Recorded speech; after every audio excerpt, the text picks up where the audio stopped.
আসসালামু আলাইকুম। কেমন আছেন সবাই? আশা করি সবাই ভালো আছেন। এই যে আমের সিজনে পাকা আম, অনেক আমগুলো পেকে গেছে। তো এই আমগুলো আমি চিপে রস করে নিয়েছি। এখন এইগুলোকে আমি ডিপে রেখে দেব। এমনিতেও বের করে খাওয়া যাবে, আপনি দুধে ভাত খেলেও খেতে পারবেন।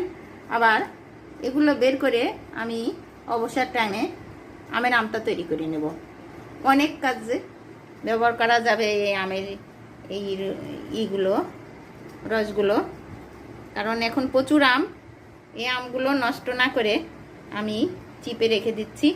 তো আমার মতো এভাবে সবাই বুদ্ধি করে কাজে লাগাবেন, আমগুলো পচে না ফেলে। দেখেন আমার আমগুলো নষ্ট হয়ে যাবে বিধায় আমি এরকম করে রেখে দিচ্ছি। তো সবাই আমার মতো এরকম করে রেখে দিতে পারেন। পরবর্তী সময়ে যে কোনোভাবে এই আমটা খাওয়া যেতে পারে। তো সবাই ভালো থাকবেন। আল্লাহ হাফেজ।